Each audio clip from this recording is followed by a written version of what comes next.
have a look at your notes there. What is coming up on this week's show? We're talking about the year 2000. We are.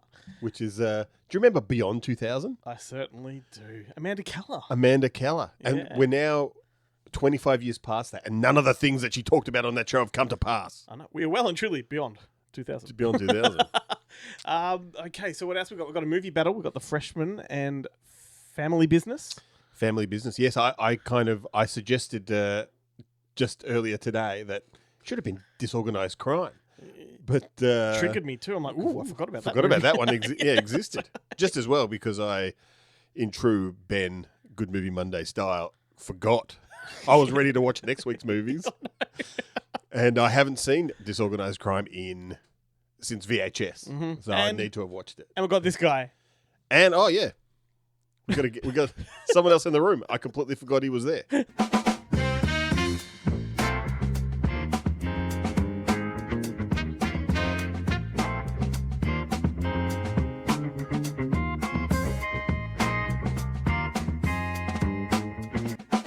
And by that guy, of course, I mean Fergus Hulbert. How are you? I'm doing well, thanks for having me. Over there on the children's table, semi-regular and, silent producer? So, yeah, that's right. So I like to think of him as our silent producer, but he's neither silent nor our producer. So it works out well. But I love that you fiddle with the chair. Whenever we have a guest, they sit there and it's normal. But then you always jack the chair up so it makes it look like he's on the children's table. Yeah, I get fed before this as well. Well, it's the guest table whenever anybody else is here, but it's the children's table when Fergus is here. I am the youngest guest you've had, so it's appropriate. We just need the youngest person either of us know. Cocktail franks and some party pies, and he'll be set over there. I'd kill for some cocktail franks and some party pies. Suddenly you're thinking, why don't I get offered that?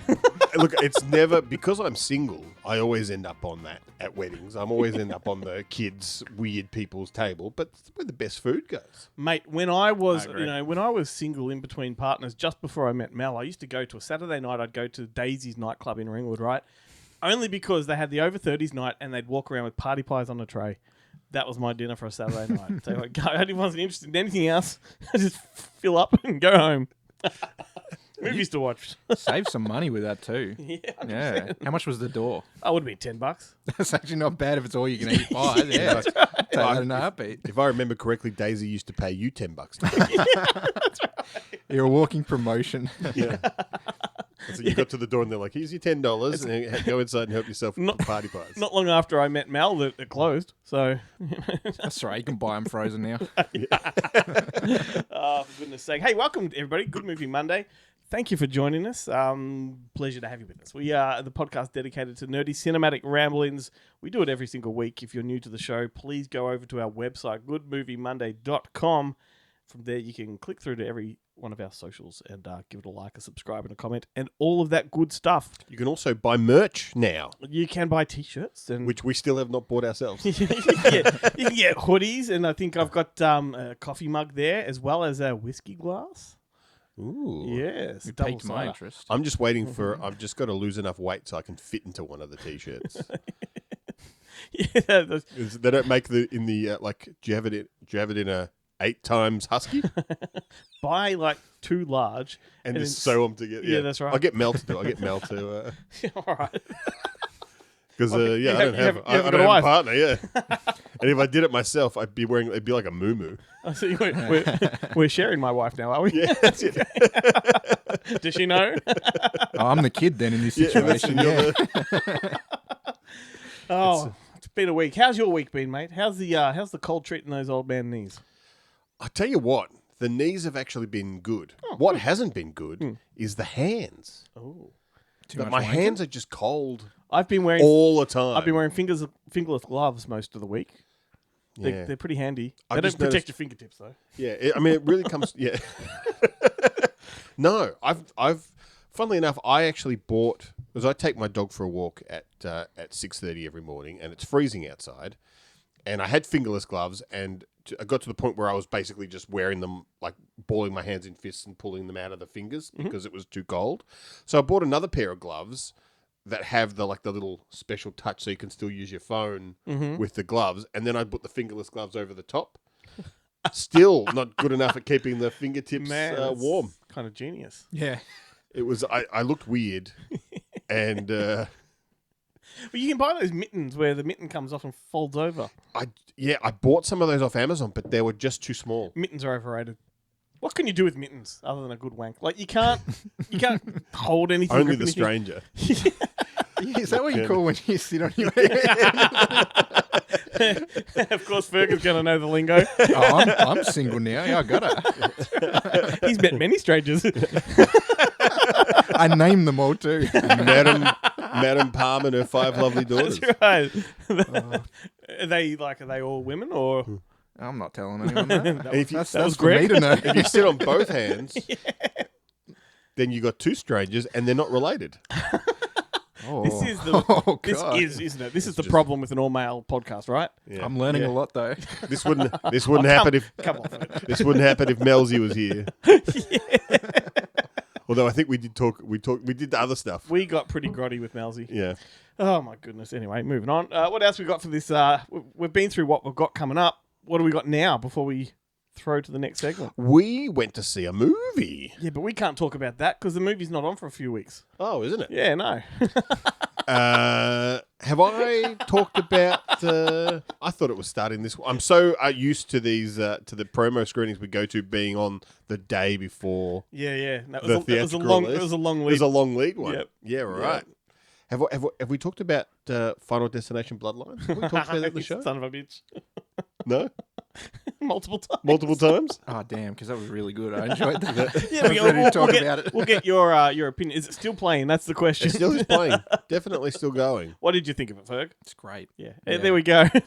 I mean, there's not much more to sum up, though. I reckon It's we got your opinion on Actually, the second episode starting you to were come here. back to me now. Yeah, that's right. We've had this conversation.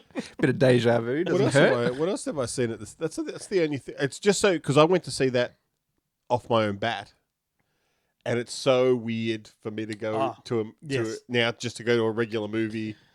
So it's stuck in the old. The crawl. fact that so many of our screenings are now taking place at Melbourne Central means you'll be doing that a lot because you refuse, like a big baby, you refuse to go to Melbourne Central. it's I can't blame you, honestly. it's a long drive into the city through heavy traffic. It's expensive to park. Like it doubled in the last year. And the train sucks.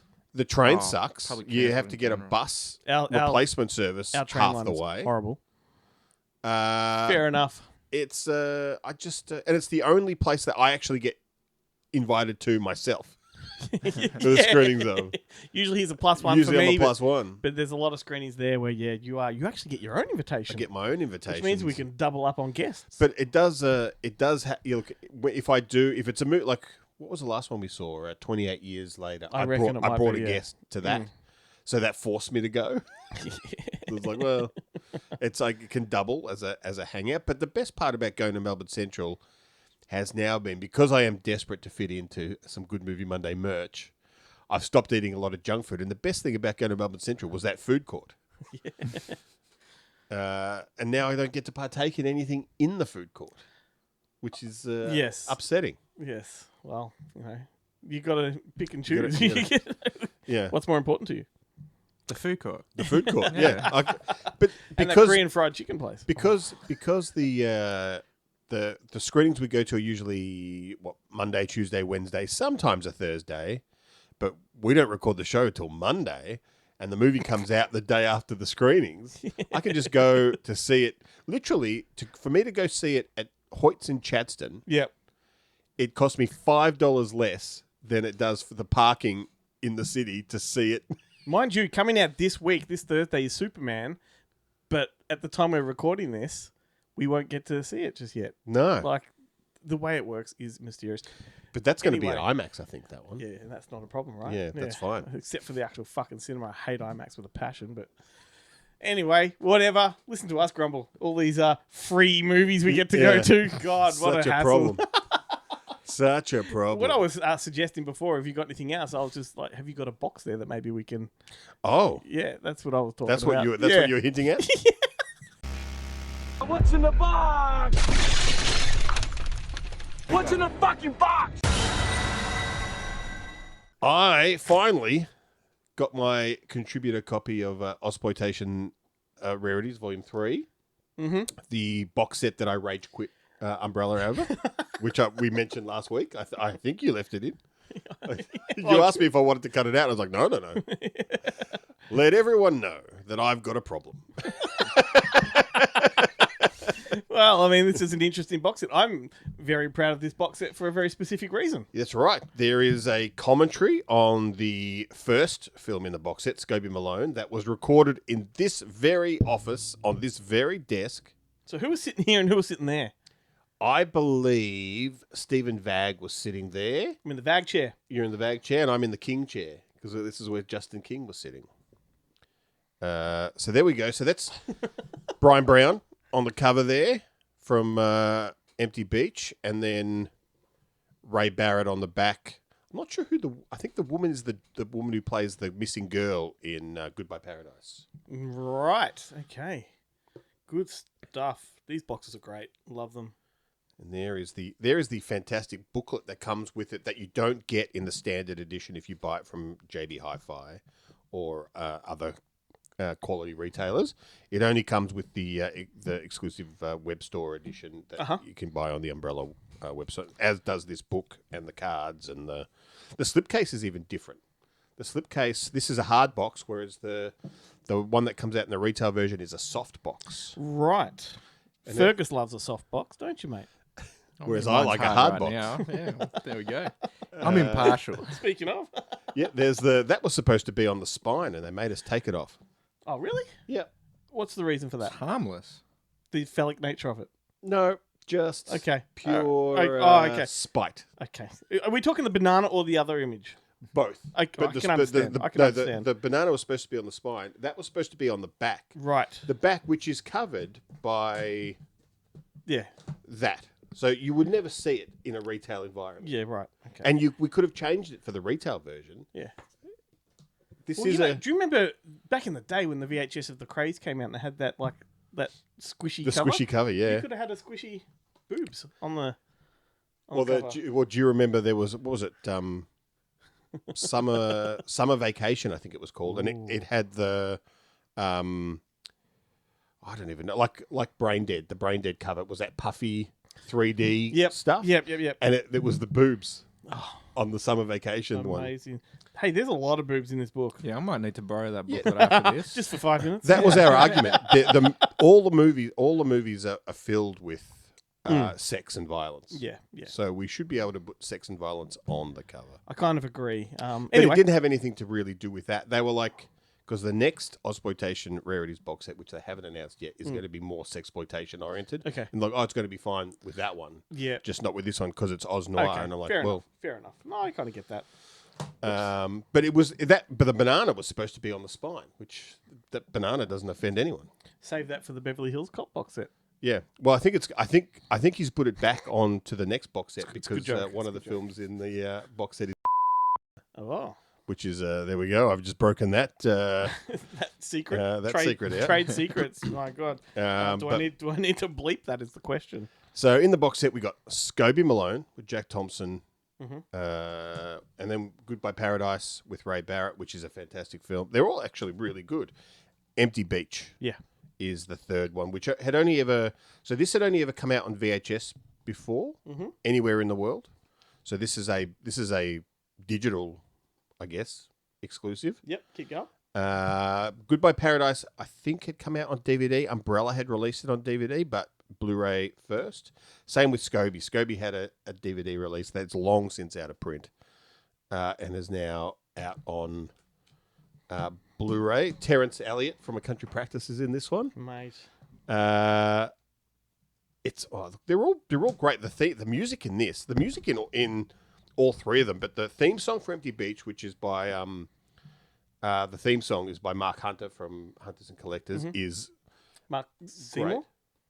Mark Hunter. Was there Mark Hunter in Hunters and Collectors? Oh, maybe it's a typo. That could be a typo on the back of the cover. Yeah, Is I it Mark thought Seymour. Mark Seymour's the lead singer. Yeah, right. Oops. Nick Seymour's his brother from Crowded House. Yeah, right. Oh, could have made a bit of a boo-boo there. No one picked that up. It is Mark Hunter. Whoop-boo. Oh, maybe. Fergus looking it up. What do you reckon? Who are the members of Hunters and Collectors? Hold on one sec. Sorry. Well, who sings the Empty Beach theme is more Maybe I'm just wrong about Oh, yeah, that's right. the who Complete wires crossed. No, Mark Seymour's the only Mark. That's even Let's past do as the well. empty beach thing. That's right. I can always do a fast forward on this video if we takes forever. Good pickup though. Or I'm completely wrong, and this is all. Oh no, it is Mark Hunter. See? Mark Hunter, Empty Beach, 1984. So yeah, it's not the guy from Hunters and Collectors. there's Just Mark Ben Hunter. fucked up at the start It's- there, Fergus. yeah. Don't worry about it. It's all good. Old man. But the songs from Scobie Malone, that's the point. They talk about it extensively in the commentary, but the songs in Scobie Malone are so freaking catchy and awesome. Great opener. It's they're great films. So of course you showed them all of the, Yes, the I did. cards. Very cool. The booklet has a lot of stuff like interviews with Peter Corris, the guy who wrote the novel that Empty Beach is based on. Yep. Thanks to Andrew Nettie. There's a bunch of archival articles, the press book for Goodbye Paradise. I think Denny Lawrence talks about they were going to do a sequel to Goodbye Paradise. Oh, right. Which was going to be set in Adelaide. But it didn't get off the ground for various reasons, and Denny talks about that. What was that called? Hello, shithole? Yeah. We've got no listeners there. It's okay. It's all right. So yeah, it's a fantastic box set. I highly recommend it, even though I did work on it. But Well, then you should. I worked on it. I worked on it because I was happy to kind of pitch in and work on this one because it is a Mark Hartley project. He does all of Umbrella's Ozploitation films, but he was busy working on his own film at the time, so I kind of sat in. The fact that you knew that he'd worked on this means that artist's name was never going to be wrong. No. Well, you see, no, but I did all of that. That was on you. I did all that. He checked it, but yeah. I did it all. So it's quite possible that Very, it very would have cool. fucked it up. But I actually, thanks to this, I did get to meet Brian Brown, which has been a lifelong dream of mine. And I did send you that great picture of him looking distressed while I'm sitting there like going in for the hug, and he's like, The trailer for his new one has just come out called The Travellers. It's Bruce Bereford's new film, which that's maybe the fifth film I think they've worked on together. They did Money so. Movers all the way back those days. break him around, I think, with Bruce Beresford. Luke Bracey's in it, as well as Susie Porter and Brian Brown. Looks really good.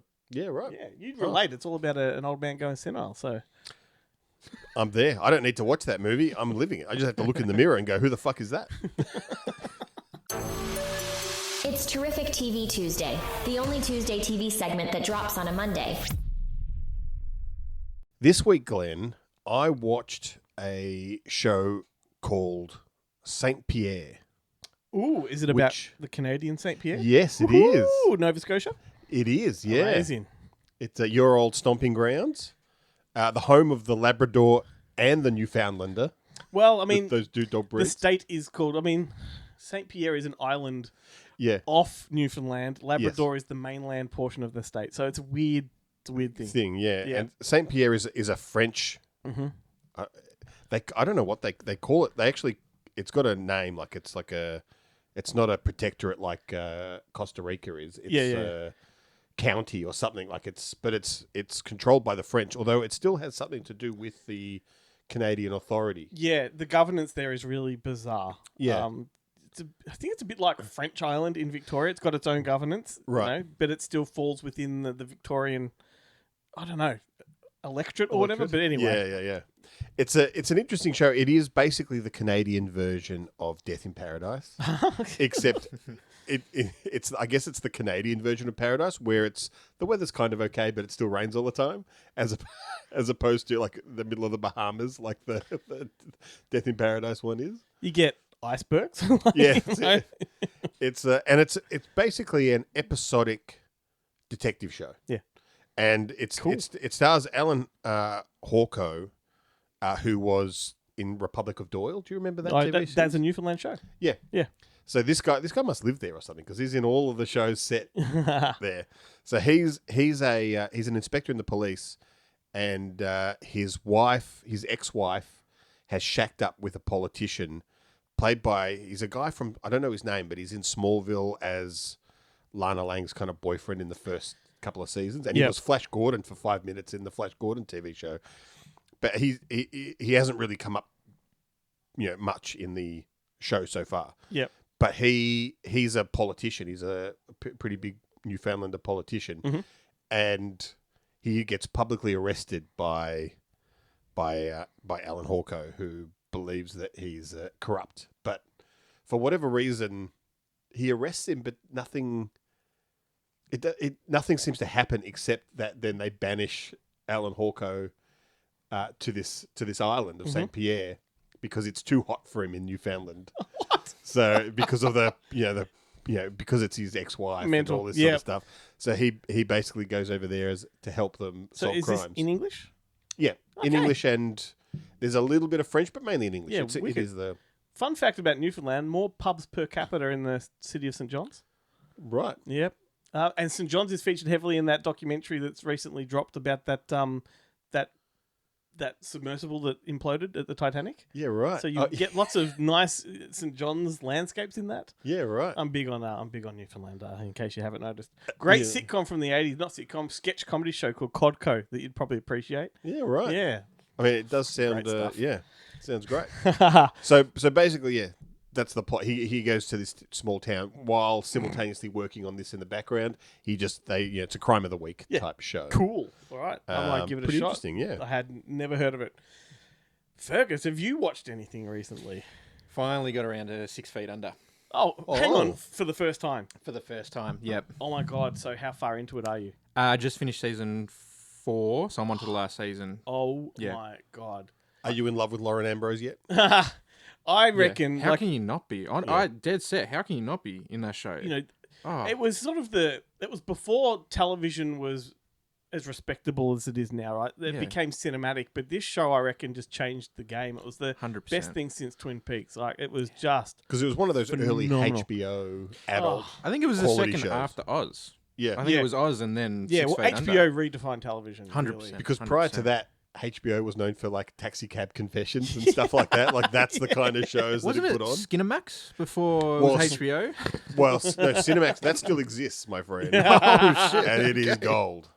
They don't do Skinemax anymore, but Cinemax Cinemax produce shows like The Warrior and that right? Quarry, Yeah. which is great. Is that? And Which, in a retail kind of environment, that's just all HBO. Like, it's Yeah. sort of- Okay, because I've seen those. Yeah, and yeah. Banshee's the other one. Banshee was the big one. Banshee was good. But damn, Yeah. 6 Feet Under, for a while there, I think it wore off, but for a while there, every episode was introduced by like an obscure death. So funny enough, I Yeah. think there was one. I think it was season 3 that broke the mold slightly, and they went straight back to it season 4. Yeah. But they somehow have started incorporating them to the everyday lives as well. So Yeah. it's not a cutaway half Yeah. the time. It affects the Yeah. narrative. Oh, it's Yeah. such a great It show. is a brilliant show. I used to joke with a friend of mine, Anthony, that I wish every episode was a celebrity death. That they then, it wouldn't really affect the episode that much. That was just the lead-in, was like some celebrity, even like especially celebrities that hadn't actually died. Yeah. Like that great episode of Las Vegas where Van Damme does the stunt off the building and dies. And you're like, oh my God, they actually killed Van Damme playing Van Damme. This is the best thing But it ever. also That's had those meta. had those television commercial inserts for a while as well. But there are so many amazing characters in 6 Feet Under, Yeah. and I can't even pinpoint my favorite. It used to be Nate, the Dexter guy. No, that's That's the David. the brother, the brother. brother. Yeah, David. David might be one of my He's favorites. good, but also is it Rodrigo? What's the guy in the Rico. Rico. Yeah. The embalmer. Yeah. Yeah. His whole storyline, it Yeah. starts taking off around season 4, but Yeah. you start really getting in deep with that And then character. you hate Rachel Griffith and Jeremy Sisso. Like, Yeah, I've always hated Yep. Jeremy Sisto. yeah. Yep. Like every now and then he plays a character that But- you like, but- and you're like, oh, God but damn you, Jeremy Sisto. Their entire Ruining- family subplot is deplorable. Like, I hate them. Yeah. Especially season 4. Oh, man. The parents. Oh, yeah. Anyway. Have you got up to? I would argue that the best episode of 6 Feet Under is the episode where Dexter gets kidnapped at Yes. the gas station. Yeah. That's right. But then you're like, but half of it's like an hallucination. It's not real. Well, I mean, I would argue, and there's no spoilers whatsoever, the finale is the greatest episode in So- television history. So, I cannot wait because Yeah. I have, from everyone that's watched it, Yeah. heard the exact same yeah, sentiment. it's just phenomenal. Mm. Cool. You came and you bought the goods, my friend. Absolutely. I wish I had watched it earlier. I'm going to be honest with you though, I because used to it's bang one of on the about most. it. It's almost. It feels the relationships feel real in a way, which I don't usually have that effect when it comes It also to. just treats death in a respectable way. Absolutely. You know? It's Yeah. it's a fact of life. I don't agree with that. you It shouldn't be treated in a respectful way in TV shows. That's where you get to make fun of it. But I am looking forward to. I'm looking forward to later in the year when I finally catch up with Lost, and then we'll have gone through all the big. Wait, TV have you not? shows. Have you not finished Lost? I stopped after season 1 because I was like, fuck this TV changing Yeah. times and missing episodes and stuff. You're in for a treat. I'm gonna wait till it finishes and then watch it all. I in got to it, right? admit, I don't like Lost at all. Wow. Right. Yeah. You Season- suggested I watched it. Yeah, back in the season day, 1, I was on board, Oh, and it's then great it just season. it gets pretty dumb. So hang on, I've got a TV show as well, if I may. Yours was too good. I almost just pushed on with the show, mate. Mine pales in comparison, actually. May as well just leave it there. Is it Lost? See you later, folks. No, it's a 2023 Australian-British co-production called North Shore, which is another one of these murder mystery shows. It's directed by Gregor Jordan, the Aussie director that did Two Hands. Stars John Bradley from Game of Thrones, and Which one is John Bradley? he's the fat guy. He was in that Jennifer yeah. Lopez movie. Ah, yeah. Yeah. Yep. He was in Moonfall, the Roland Emmerich film. Oh, The last- gosh. the end of Roland Emmerich's career. I beg to differ. I reckon he's got more up his sleeve. Oh no, he definitely does. But he's jumped the shark like in his career. Yeah. I thought it was anonymous. No, there was worse. It's got Joanne Froggatt from Downton Abbey. It's got Kirsty Sturgis, or maybe she's the one from Downton Abbey. One of them is Rob Carlton, who is an Aussie actor that I love. He was in The Dry and a few things. And Reece Muldoon Oh, as lovely. the head The of genie from Down Under. Reece Muldoon. as the head of the Australian cops. But anyway, it is essentially a murder investigation. A British girl dies at a millionaire's house in Sydney, and the UK send a detective over to observe the investigation, and he can't help but get himself involved in it. And I won't go into too much depth about it because it has And John Bradley is the detective. he's the one that the Brits want to get rid of, just get him out of our hair. Right. But he's actually quite switched on, and he pretty much is integral to solving the case, because the Aussies are pretty standoffish. They don't want him there. He's I watch. I've watched. There's another couple of British cop shows that I've been watching. Like I've watched the first episode of, and it's always like a special investigator is brought in, and the local cops don't like them. Yep. And it's so ridiculous. Yeah. And you're like, the pressure's off you guys now. If the guy fucks up, that's not your fault. Well, the dynamic in this one is the lead investigator. It's her first case. Like, she really wants to take it on, and she feels like she that's sort of impeding her ability to solve the crime. Anyway, it's such a trope. It is a trope. But the twists and turns in this work really well, and I think that the final twist that solves the case is great. So is this like a one and done type, almost Show? like a mini series, or It's. is there... I think it was 8 episodes. There's no follow up. It was 2023, so if they were going to do another one, they would have by It'd now. be around now, But they yeah. could have. There's room for it. They could have gone back to the UK and had him as a just as a cop, cop over there. He just decides to stay here like Yeah. they often do. Yeah, like, yeah, why don't you that's just right. stay here and be the liaison? 100%. You're like, okay. 100%. He could. I mean- he could be working Surfers Paradise. And How good would that? I mean, he's board the exact, shorts. he's the exact kind of character you want to see working I there. mean, you got to watch out for that sun when you're a Brit like he is. That's right. He's pasty, and he likes pastries. He looks like a brunette version of Lewis Capaldi. That's a very detailed description. The year 2000. Having struck fear into billions of people, the millennium bug proved to be harmless. People woke up on New Year's Day feeling pretty fucking stupid after blowing their life savings on bunkers and survivalist training. Let's all meet up in the year 2000. Won't it be great when we're... I was fully grown in the year 2000. Yeah, me too. It didn't help. Still scratching my ass and bumping into things. Remember Anthem for the year 2000, Silverchair? Oh, was it? I Yeah. remember... No, that's right. It was 98. What was that Vitamin C song? Well, Prince did the Let's Party Like It was 1999. Yeah. Anyhow, we have arrived at the year 2000. All of these years, we started in 1982 on this show this year. We're already at 2000. It feels like it's like my life. Like 1982 was just 5 minutes ago. So we'll go through those top 10 movies of the year, starting at number 10, working backwards. We've got What Lies Beneath. We've got hang on, I feel like that was last week's show. Was it? Maybe it's that Hang on. issue with the crossover shit. You know, when Australia gets the movies later. Yeah, I don't have it. I don't have it in last week's Okay, list cool. of top 10, All right, but it could have been sweet. in the list of films that came out that year. Maybe. Okay. Anyway, well, actually, no. It but makes it's not sense. in the top 10. It makes sense when I'm looking at this. So, What Lies Beneath, X-Men, The Perfect Storm, Meet the Parents, The Grinch, Dinosaur, What Women Want, Castaway, Gladiator, and Mission Impossible 2 at number 1. Isn't that funny? Like, the worst of all the Mission sequel. Impossibles is number 1 that year. I think I've seen 1, 2. I've seen maybe 4. I saw 4 or 5 of the every top 10. single one of those at the cinema.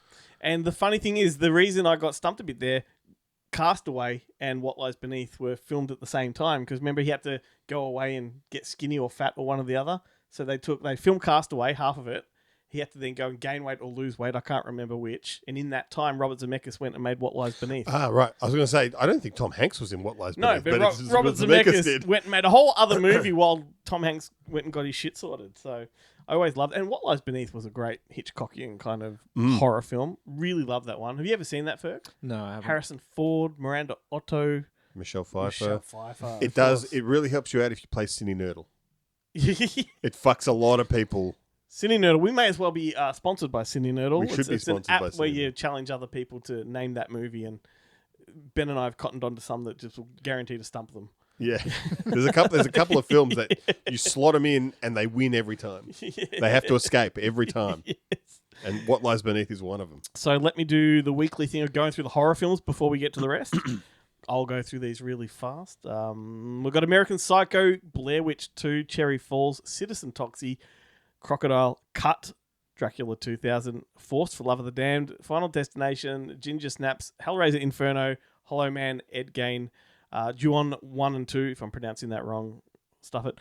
Killjoy, Leprechaun in the Hood, Pitch Black, Psycho Beach Party, Scream 3, They Nest, Urban Legends Final Cut, and Witchcraft 11. That's quite a list right there. There's some bangers in there. I've got a soft spot for Forced for Love of the Damned, which is a Brian Usner movie with Jeffrey Combs, based on the comic book. It's fantastic. It's like Spawn. Yeah, right. Yeah, but it's the Brian Usner version of Spawn. That'd be interesting. Can't be worse than the Todd McFarlane version of Spawn. And you know I have a massive soft spot for Hellraiser Inferno. Spoke about it recently. You love Dracula 2000. I do indeed. Citizen Toxie. For everyone that wants to know why James Gunn should have been cancelled, go and watch Citizen Toxie. And the one that I wanted to watch this week Offensive. and didn't is Cherry 2000. Not Cherry 2000. Cherry Falls? Cherry Falls, which is the greatest flip of a genre film because it's basically a guy's going around killing virgins. So all of the teens in a town Have to fuck. have these orgies. They're massive fuck parties, so they're not going to be the next ones. The next victim is sanctioned by the parents. And that's directed by Jeffrey Wright, the guy that made Romper Stomper. But all the reviews, I didn't watch it. I still haven't actually seen it. All the reviews talk about how disappointing it was that they cut so much out of it because it was around the time of the Columbine massacre. So they cut a lot of the because they were dormant. kills There were some massive slay scenes in dormitories and things like that. Yeah, which I'm just like, why haven't they? I think it has come out on Blu-ray. I haven't checked to see, or maybe 4K, if they've inserted all that stuff in it again. Yeah. I mean, it's a good crop of movies. Paul Verhoeven's Hollow Man was quite good. Like that one a lot. Oh well, that was the movie that introduced us to invisible nipple manipulation. Absolutely, I think there's some invisible dick in there as well. Some floppage going on there. Looks like one of those, those a turkey slap. Those jellyfish things you find on the beach. What are they called? Anyway, what are some other movies from that year? There are so many. Once again, I don't know where to start. Have you got any favourites in there? Oh well, I've got my list of films that I love from 2000 is actually outrageously long, and I just was like, I don't know what to cut. Okay, but I've got my list for you. Okay, which I think Let me go through some I think titles it's that completely wrong. I don't think are on anybody's list. All Maybe right. that's a fun way to go about it. So I don't think anyone's got Next Friday on the list, although I do It think is it's pretty a good. pretty good movie. It's a It great is. Christmas movie. Yeah. Really good Christmas movie. I actually watch it every second Christmas. My Dog Skip, you got that one on there? With Luke Wilson. That's a good movie. Yeah. And what's the Malcolm in the Middle kid? Frankie Muniz. Frankie Muniz. Supernova. That's a contentious Mm-hmm. one. Boondock Saints. The Beach. Snow Day. I love me some Snow Snow Day's Day. great. Nickelodeon movie.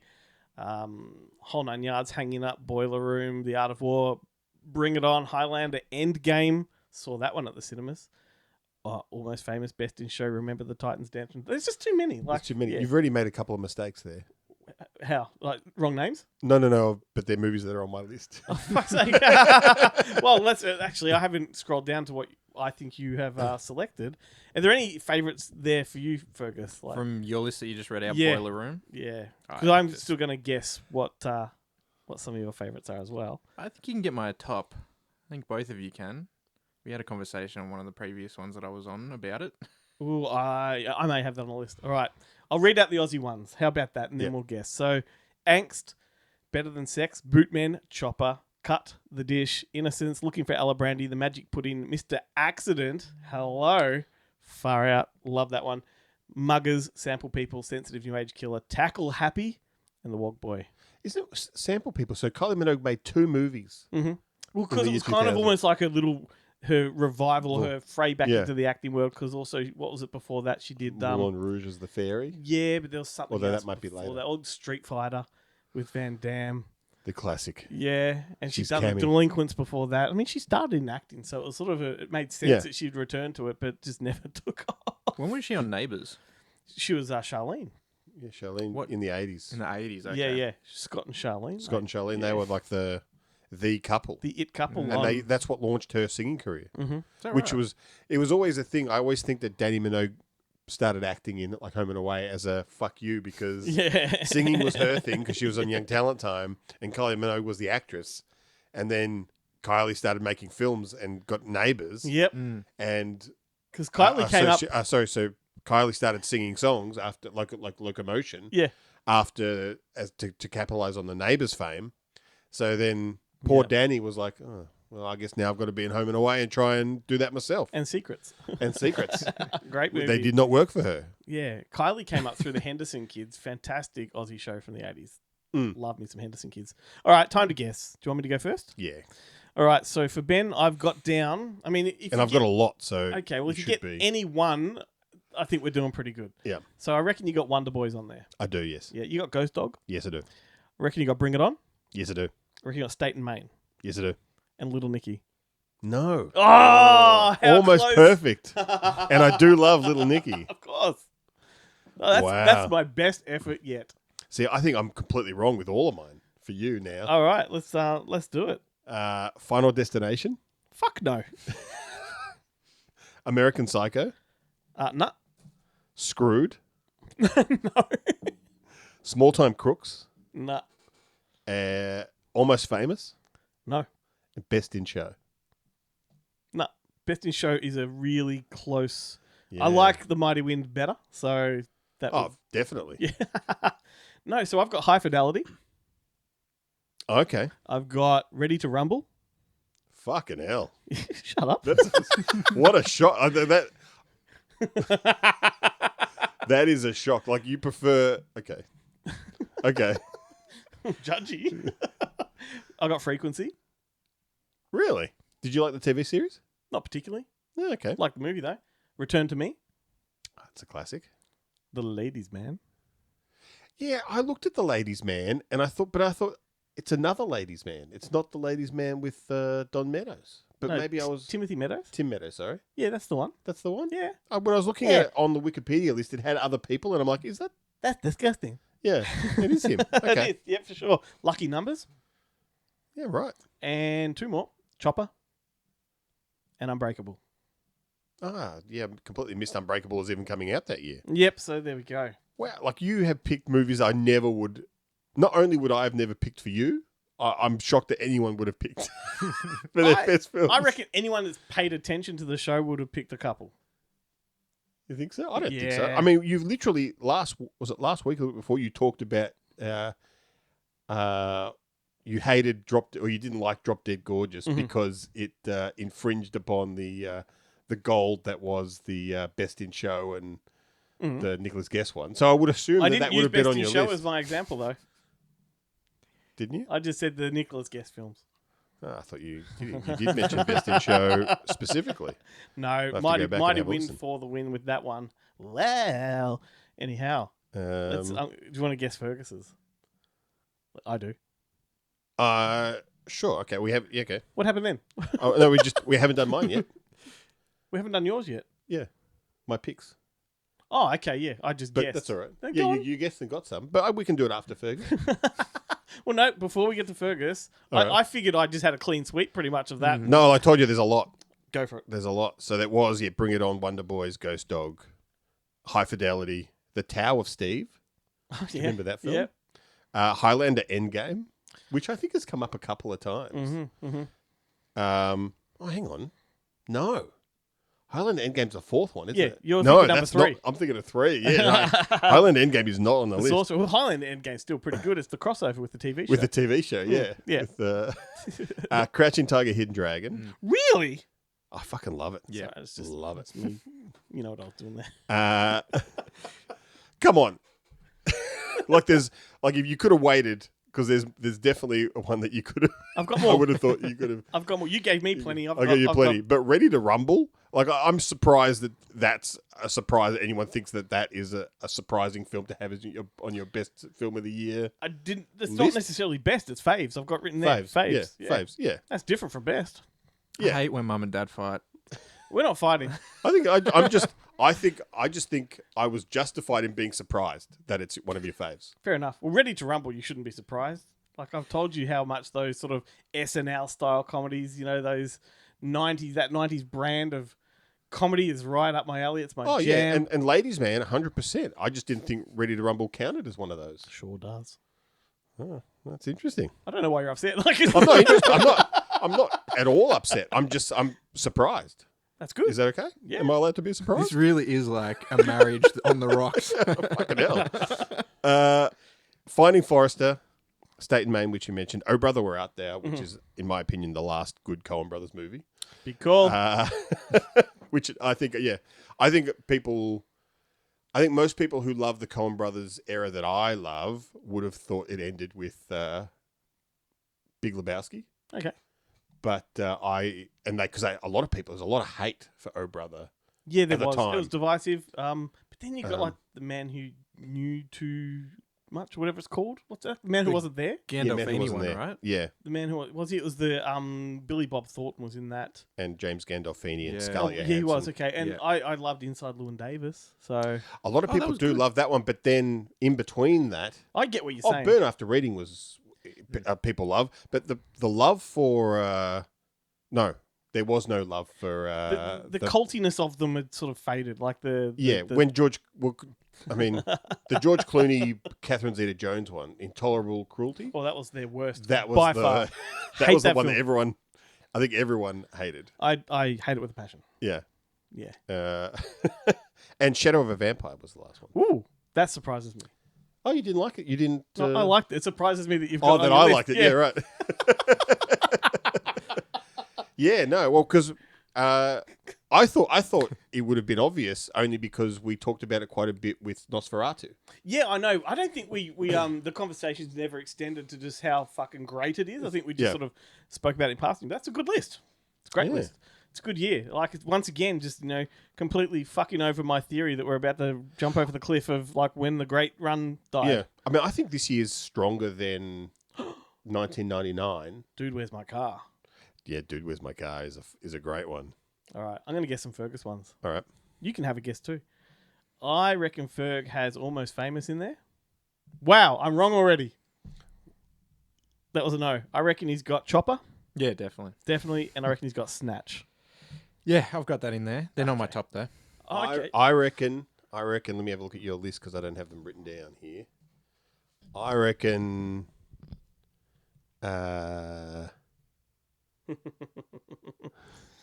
Ghost Dog. Nurse Betty. Nah. No. Road Trip. Big Mama's House. Do you want a hint? Road Trip. Okay. It's part of a trilogy that we discussed a few weeks ago. Oh, we haven't got 28 days. We haven't No, got no, that no. long of a memory. What are you talking about, neither mate? do I. Neither do I. I'm Okay, throwing you it's off a for loop. trilogy. Let's have a look. What's in the fucking trilogy here, mate? Skulls. There's one more hint that would probably give it away. So No, not yet. Not yet. We don't give up that easily. Fuck me dead. Pitch Black. Oh, I mean, that's on my list. I love that movie. Okay. Trilogy. Can't be Urban Legends. No. I mean, that does have the strongest opening of the series. But then the rest of the movie falls Maybe down. I haven't got it written down. Yeah. Ooh. Next Friday. No. That is part of the Nutty Professor 2. I'll give you one more hint. All right. Miss Congeniality. No. It's a foreign film. Oh. It's not on my list then. These are all English films. Three Colors. No. He said it like I remember him bringing this up. I brought up the first one. Pusher. No. I brought up the first one because it was that year that it came out. Yeah. And it was really obscure for the conversation. Just tell us. In the Mood for Love. Right. Yeah, okay. Wong Kar Wai. I really have a soft spot for that trilogy. And that movie in particular. But yeah, Final Destination, Requiem for a Dream, Crouching Tiger, Hidden Dragon, and then two from high school that we used to have to watch over and over again that actually became some of my favorite part of movies. the syllabus high school. Yeah. Aaron Brockovich, and Remember the Titans. Yeah. Yeah. But Aaron Brockovich is a fantastic movie. fantastic Like, movie, yeah. is it Aaron Eckhart in that? As the biker neighbor? Yeah. Yeah, I believe so. Fantastic in that. Yeah, love And it. there's that. I told you that Albert Finney. Albert Finney. Yeah. Finney is fantastic in it. Yeah. Peter Coyote. Julia Wrong. Whatever. I mean, that is my reaction on but- most of her films. But yeah. But it does have that great scene. I told you when this movie came out, I hired it. My uncle and aunt had come over from Austria, and I'd never met them. Yep. And they were staying with my parents, and I was working at the video store at the time, and so I brought some movies for them to watch. And my only kind of thing at picking them was that it had German subtitles, so they could actually understand it, even though one of them spoke kind of English, the other spoke no English at all. And so I brought in Aaron Brockovich, and the part that I happened to walk into the room playing was when she does that, no, you got two left feet and fucking ugly shoes. And hearing that in German is fucking hilarious. You're like, this is great. I want to watch the whole movie in German. Well, good stuff. Let's find out what the Boneheads reckon. Welcome to Bonehead Weekly Fun Size. And this week we're doing 2000 movies of the 2000s. Shall I go first? Go. No, Yes, well, James. can I make a guess real quick? Yeah. I just want to guess. I think I can predict both of yours. Joe, I'm using my phenomenal psychic powers. Yours is going to be Quills, and Chad's is going to be Big Money Hustlers. No, but Quills was good. No, I'll tell you mine. I'll go first. It's one of the most accessible films with one of the best soundtracks, even though I don't particularly care for that type of music. Oh, Brother, Where Art Thou? It's Coen Brothers. It was one of those breakout hits. It wouldn't stop. If you weren't at the time 25 years ago in the zeitgeist of the world, you don't know how big that shit was everywhere. Lonesome... am I wrong, boys? That soundtrack was everywhere. And you remember they had these things called CDs and people bought it? I have it. It's just past the music, and that's probably the first time I ever knew who T-Bone Burnett was from that. It's so quotable. Do not seek the treasure. That movie is so quotable. Why will I never be bona fide, gentlemen? I don't think, do I need to give the plot of Oh Brother, Where Art Thou to anyone? It's the Odyssey. Yeah, it's the Odyssey, but the Coen brothers never bothered to read the Odyssey. Exactly. That's just what they think maybe it was, and it's fun. And it's one of the most accessible Coen brothers films, and at the same time, it's not quite as funny as Raising Arizona, but it gets up there. James, I'm going to give you the pleasure of going second because I don't want to steal it's one of the ones you're going to pick, so I want to make sure I got it. Let me put on my spectacles so I can hear you. I actually came up with 4, but I don't know if you're going to think I'm going to go with this one. Chad, maybe you are. I'm going to go with Snatch. Yep, that was one I was going to go. I try to go with Snatch every time I can. A lot of people talk about Brad Pitt, and to me, yeah, Brad Pitt gets the center of the poster. But that movie is so great. It's I loved Lock, Stock, and Two Smoking Barrels, and you always wonder, oh, are they going to be able to follow it up? Are they going to be able to? And absolutely, Snatch absolutely just does a great job. And it's actually not because of Brad Pitt. I mean, Brad Pitt's good in it, but is it Dennis Farina? I mean, the cast on that is a lot of fun. Do you have anything to declare? Yeah, don't go to London. That's not what he said. I know. That's I okay. screwed it up. Yeah, Snatch was going to be my pick, but I wanted to let James go because I have several. I do want to have an honorable mention because it was between this and another, and I have to go with the Goofy because it's probably my favorite Jim Carrey film. Me, Myself, and Irene. That's a good one. I honestly, I truly believe it's my favorite Jim Carrey film, and I just love. That's also their last best film. I don't know. Maybe, but I don't want to argue because I can't remember chronologically where they fall. But yeah, you're probably right. But yeah, Me, Myself, Irene is Jim Carrey playing a guy with split personality disorder, and he switches between a very angry, crazy person and his mild-mannered, afraid to hurt a fly himself. And it's just them and him and Renee Zellweger going on a road trip where he's trying to protect her, and just all possible things that you could think could happen to Jim Carrey. It doesn't even begin. It just keeps getting worse. Can I say something? Everything his three sons say is comedy gold. Right up there with Bill Paxton from Aliens. Everything that comes out is gold. Yep. Yeah. I that's why I had to be my number one pick, just because it's one of the few movies where I've laughed in the theater and I couldn't stop. Real quick, honorable mentions, go. Emperor's New Groove and Wonder Boys. All right, Wonder Boys. Boy, that's a good movie. All right, this has been Bonehead Weekly Fun Size. I tell you, there's very few movies that came out this or any other year where I laughed harder than that scene where he's like having a go at her because Thingo bought the bottle of whiskey and a double-ended dildo. So I guess he wasn't enough for you. He used it on himself.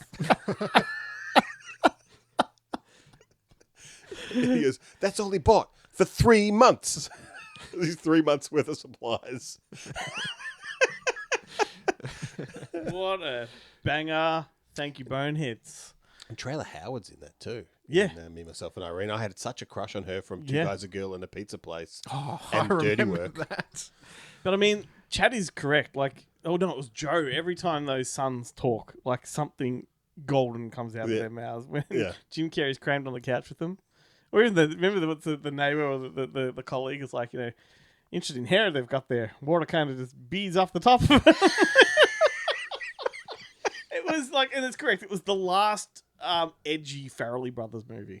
And I think it was the last edgy Renee Zellweger Possibly. film. Oh, God, because prior to that, she was doing like Empire. She was doing Texas Chainsaw Massacre and Empire Records, and then after that, it's like Price Above Rubies and.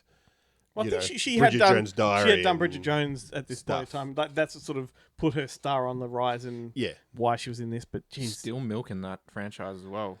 Oh, well, yeah. The last one was really good. Oh, it was? Okay, yeah, I'd the take last that one back was then, really yeah. good. In fact, I think I called it the best of the quadrilogy. I retract that statement. Yeah. Number 2 is where it's shite. Anyway, we're up to movie battles.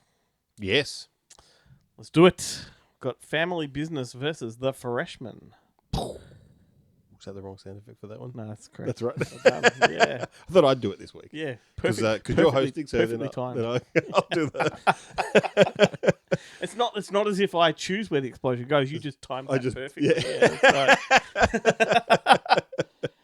This is an interesting one. Not only is this considered to be a Matthew Broderick double feature. Now, I have been wrong before. This is your pick, right? You came up with this double. Okay, Certainly good. did. It wasn't one that I did and forgot about it. So 2 movies that Matthew Broderick made back to back, 89 and 90. But yes, not only could this be considered a Matthew Broderick double feature, if you want to go at it, it could also be a B.D. Wong double feature. Because he's in both of them as well. He's the Asian guy from Jurassic Park in the lab. And I believe Mr. Robot as well. Yeah. So that Law and Order that just blew me away. Like I'm like, I was like, oh, they're both in it. Yeah, like I didn't even know he was an actor back then. Like, anyway, Well, I remember when it was like a thing when he came out as gay, like I think during Law and Order or something like that. And you watch The Freshman. He's not hiding it. Yeah, I know. But the people who didn't know said, that's Wong. Yeah. Right. Oh, Jesus. So this battle I thought would be a very tricky one, and I revisited. I watched The Freshman last year, so I didn't go back to it for this. Wow. We're the exact opposite. Okay. I watched Family Business last year, Yeah. and so I watched The Freshman. Okay, so I did watch Family Business last week. Not as good as I remember it, to be honest with you. It's got moments, and if it wasn't for Sean Connery, it'd be a pretty average movie. Whereas I think The Freshman, classy, gold. It was just fantastic. What do you reckon?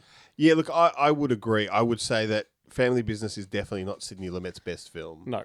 Definitely not Sean Connery's best film. Definitely not Matthew Broderick's best film. And definitely not... it's not even James Tolkien's best film. It's not even B.D. Wong's best film. It is a... I mean, look, it is an interesting film. It, like you said, it does have its moments. The dynamic between the three... Like Sean Connery as the charismatic deadbeat dad is great. Dustin Hoffman getting sucked into it again, despite knowing better. But it does have a bit of a... I think the movie would have been a lot better, a lot more popular had it had more of an upbeat ending. But it basically ruins Dustin Hoffman's life. Yeah. Like the whole thing, And look, I think this might have been the first film though where Matthew Broderick tested his relationship with the audience, because it's the first film I think I've seen him in where he's played a kind of unlikable character or like a challenging character. Yep. Because otherwise, it's 100% like The Freshman, where he is the engaging lead. With the even though he's a bit more dorky in The Freshman was his bounce back from Family Business. Yes. What did you think of these, Ferg? Look, Freshman was definitely a much better film. Yep. There was definitely a lot more humor because it was a lot more subtle in Family Business, but most of that comedy comes from Sean Connery. Yeah, he's so charismatic. He stands out. He stands out like a sore thumb in a good way. But he's also like it's the most Sean Connery I've ever seen him in a movie. Yeah. That is Sean Connery in real life. Well, it's the funny way you he say talks that. to the ladies. Yeah, it's funny you say that because it's like Brando in The Freshman. Yeah. It's almost like he's playing himself in The Godfather or taking the Mickey. Well, there's out of a himself. backstory to him in the Freshman. He was approached to do the film, and he said, "Well, I can't possibly do this character without mimicking what I did in The Godfather. I'm not comfortable doing that." And then the director suggested, "Well, why don't we make your character who they based The Godfather off?" Oh, yeah. And so he played it that way. So this was the original Godfather, if you will. That makes sense. But the other interesting thing about this one is when this film came out and they had to do all the press and the marketing and the publicity, he shat on this movie so fucking hard, said it's the biggest dud of the year, don't bother seeing it. And that's because they didn't pay him the $1 million to do the extra week of pickups. Right? And then at the end of the junket and the publicity, they reneged and said, "Okay, well, here's your $1 million." Suddenly it's the best film he's ever made. And he went out and absolutely showered it with praise. Well, he's well known as being problematic. Yeah. But he does... I like to think that they ripped off the ending of Mallrats, and from this, like when he walks off to the sunset with the Komodo dragon, Giant lizard, which is great. But it's a bizarre film, but directed by Andrew Bergman, who wrote Blazing Saddles with Mel Brooks and wrote Fletch. Really? Yeah, and directed Striptease. I mean, that must have been that's the pinnacle of his career, obviously. Times were tough. But he's had a fantastic career. Penelope Ann Miller, John Polito. Like, it's got a great... It's one of those movies where... Bruno Kirby?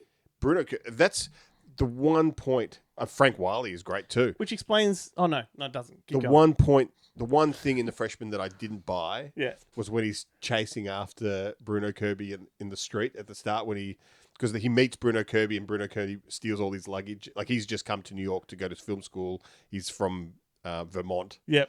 From this country town kind of thing. And Bruno Kirby's like a dodgy taxi driver that steals all his stuff. And then 5 minutes, the next scene, he kind of sees him walking down the street and chases him.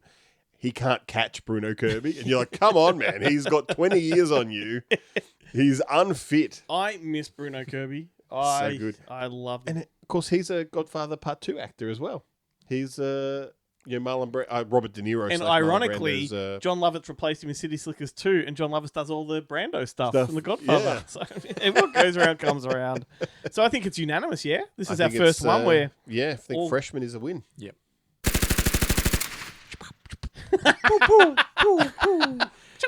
Pew, pew. Nothing rapid about that. No, even though it's every week I go pew pew, but the actual segue is.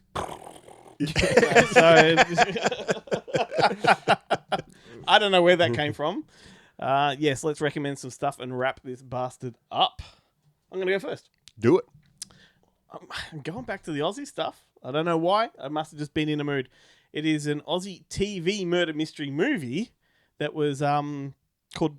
No, was it the Broken Shore? I was about to call it the North Shore, which that was the TV show I recommended. This one's the Broken Shore from 2013, directed by Rowan Woods, who made The Boys and Little Fish. So he's got some cinematic cred behind him. Yep. And this one stars once again Don Haney. Was it Don Haney or Don Haney? I always thought it was Don Haney, but that's from Might be. what was that TV series that he did with East My Way or yeah. I don't know. no, East West 101 or whatever the hell it was. yeah. Where he's the one where he's the sexy doctor that Yeah. the girl from Secret Life of Us has. Let's say Don Haney, shall we? Yeah. I've never really heard his name said. I think it's Don Haney from the ads at the time of those TV shows, Okay. but I could be completely wrong. Damon Harriman's in there as well. Claudia Carvin, Dan Wiley, Anthony Hayes, Eric Thompson, Robert Niven, Wayne Blair, Noni Hazelhurst. It is a fully stacked cast. I've And met Eric Thompson. have you? Yeah, because he was in Coming Home in the Dark. Oh, of course you are. Jeez, It was, what a great it movie. was great. That is a fantastic movie. Love that one. So this one, once again, another murder mystery. It's about the investigation of a death in a rural coastal town of a reclusive millionaire that lives there. And naturally, of course, the investigation uncovers a seedy underworld that sort of infiltrates the whole town, but then goes beyond the town into the city, which is Melbourne. And yeah, won't say much more than that, other than it's really well performed. It's a really, really tight crime movie. And when they get to when you get to finding out what the secret is, it's juicy and it's really dark. Like, it's really sinister. And certain things take place in an old Melbourne theatre, which is fantastic too. Like, it's lovely. A little bit of heritage in there. I tell you what, like Deuce Bigelow before me, I'm really pissed off at my Year 10 careers coordinator who didn't suggest that reclusive millionaire was a career path that I could take. Correct. Because I'd be fucking down. Correct. What I found fascinating too, and it was shot on location, it was like some town like Warrnambool or something like that along the coast. And Because it's set in Melbourne. Yeah. Part's set in Melbourne, so let's go shoot in Waterbull. it was a town like Warrnambool. I think it was a bit closer, probably closer to Port Fairy or something like that. Right. But I don't know if you're aware of, there's a lot of old manors and mansions along there. I think back in the day they shot a pirate movie at one of them. Like, it was that. Yeah, on the right. top Oh, of the that Pirates of Penzance movie with Kevin Kline. No, the pirate movie. That's what it's called. Ah, right, yeah. The musical that was shot in Victoria. But anyway, it's a Isn't that- cliff-top manor, and there's a lot of them along the coast. And this is shot at one of them, and the camera goes into it, so you get to see what these things are like inside. This one's all decrepit, and they're like, how can this millionaire live in such a decrepit place? But he only lived in one room in the whole building. Right. It's fascinating, but it's a good glimpse into some coastal rural life in Australia. It's got that windswept sort of feel about it. Very cool. That's all I have to say. Titties? There's sex. Yeah. There's Excellent. sex, yes. Well, I mean, then. Win. It's always the best thing about Australian movies was that you got to see Australia's greatest soap stars get their kid off. That was always the... Let's throw to Fergus, and then we'll close it with Ben. Other than 6 Feet Under, which if that's anyone hasn't seen it, I've got another, but if anyone hasn't seen it, got to watch it. The Magician, the movie that came before Mr. In Between. I finally got around to watching that as well. Scott Ryan? I've still got your DVD of it. I haven't watched it. And I love the TV series. Yeah. It's hard to recommend for sure, but it still has that raw feeling. So and you can see... this was shot as a student film while I was at RMIT. Is that right? Yeah. Yeah. Wow. It's a small world, isn't it? Yeah, I guess. But I guess, well, that's true. The stars aligned to make that happen, didn't it? That's the connection between Scott Ryan and Neil Blomkamp. It's you. I have a pressing question to ask you, but go ahead first. No, go on. I'm All right, so curious. you've seen The Magician. Yep.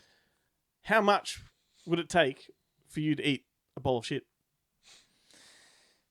Fuck, I don't know. It's the Are biggest you pressing asking question in the literally? movie. 'Cause, yeah. Although, Am I answering literally? Well, you could answer like the guy in the film. He's like, well, that all depends. Is it my shit?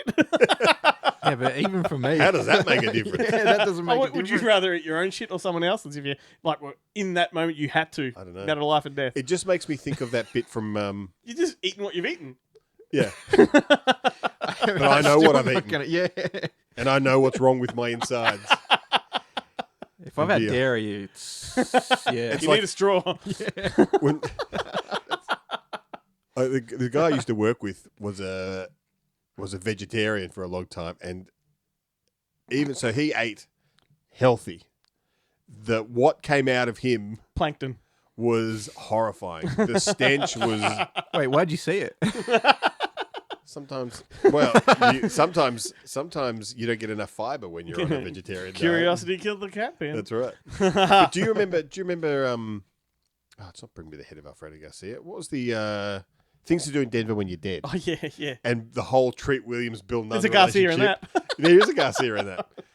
The Treat Williams Bill Nunn characters fall out because they're in prison together, and you don't know why, and why because they were like they're all part of this gang, and they were like best buddies, and they were in prison together, and you think like they're gonna have each other's backs, but then Bill Nunn, for whatever reason, for the majority of the film, cannot stand Treat Williams, and then you find out why. It's because he was kind of you cop a beating or you eat a bit of your own shit. And so he does it, and Bill Nunn was just like, I took the beatings, and Treat Williams betrayed that, like he gave in and ate the shit, and because through the whole thing, Treat Williams is talking himself up as like a tough guy. He's the crazy tough guy, and he was like, no, he's not. Well, he ate his own shit. The Magician's a fantastic indie film, and what it led to was pretty incredible. Absolutely, love that show. David Harriman also in that. In that show, I just wish they'd have another series. Same, but they ended it so They did it so well, but I want to see it. I want to see what happens. He said he's same. done and dusted. He's not going back to it. So has he got something else in the tank? Just sell it and let someone else. I mean, it's hard. I can't see anyone else in that role. Neither, yeah. But it's like Mr. Robot. I think they ended it perfectly, knowing they could have gone further and done more. Yeah, but End what on a we high. got was perfect. Yeah, I agree. All right, Benjamin, what about you? Well, it's already come up in the show so far, but I kind of ran out of time / not run out of time, but I struggled with the need to watch something I hadn't seen before. So I just went back to something that I'd already seen, but I hadn't seen since the year 2000 when it came out. And I remember thoroughly enjoying it. It is Remember the Titans. Oh, okay. And it kind of holds up, although I did there was a couple of clunky edits where you're like, this doesn't make sense because you've covered it prior to this, and now you've gone back and it's weird. This is a Bruckheimer production, yeah? This is so yes, Bose Yakin directed it. Yep. What a great name, Bose Yakin. Yeah, I think it is. Yeah, like it's like one of those. It's like Invincible. It's almost a Disney production. Well, I mean, this whole wave of Disney underdog sports movies, they're fantastic. Like, nearly all of them are pretty good. This one probably up there. We Are Marshall. That was another good one. Marshall does get a mention in this because it's a football movie. If you're not familiar with Remember the Titans, it's a football movie. They must be in the same league or quarter. So that's who they're going to meet in like the state or the national finals would be Marshall. Yeah, and it does get a drop, and I'm like, I wonder that if is a scary thought there. So you just said like, it's a football movie in case you don't know. I'm thinking, who the fuck doesn't know that? And then I remember it's 20 years old. Yeah. Fuck me. More than that. It's 25 years my old. God. But yeah, no, this era of... They're still doing them, the Disney sports movies, but they're not as good as they used to be. No. And they've tried this, because this is That Next Goal Wins was shit. Let's just put that out there. This is a race relation film with football as the medium. So it's basically set in 1971 in Virginia, which I don't know exactly where Virginia is. Is Virginia... I guess it's the South. East Coast. But it is in the South? Kind of. It's near Washington, I believe. Right, okay. Oh, no, Virginia, near Kentucky. Near Kentucky. Okay, so it is in the South there. Yeah. So and it's basically the city has almost erupted in race riots. It's very close. Yep. And so to kind of help smooth things over, they start, even though they're forcing integration with the white kids and the black kids in this particular school. It's a high school too. They integrate them, and Denzel Washington is brought on board as an assistant coach to Will Patton, who's coached the team to state championships in the last 5 years. So he's an incredibly successful coach that everyone loves. And then the kind of race right stuff happens, and so they switch it and they make Denzel Washington the head coach. Yep. And which does not sit well with Will Patton or any of the white people. But as does happen in all of these films, they do settle down and they come to respect each other and stuff. It's the first film I think I ever saw Hayden Panettiere in. She plays Will Patton's football-obsessed daughter. There's a few firsts in this one. Ryan Gosling Yep. turns up, Kip Pardue, Donald Faison, Kate Bosworth in a bit part. Was Michael B. Jordan in this, or was that, am I thinking of another one? I don't think so, Okay. but I could be wrong. That's all right. Yeah, banger. But it is, it's just it's like a perfect Sunday afternoon movie. Yeah. Suddenly Radio came to mind. Like, Yeah, very much like Radio or, The Waterboy. It's that kind I of a was film. going to bring up The Waterboy right before we ended. I was going to say to Fergus, you got a choice of The Waterboy or Ravenous. What's your choice? Ooh. Based on the quote, Ravenous. Okay. Yeah. Take it away, Ben. Can't do it. I'll get listed for a crime. He's licking me. See you next week, everyone.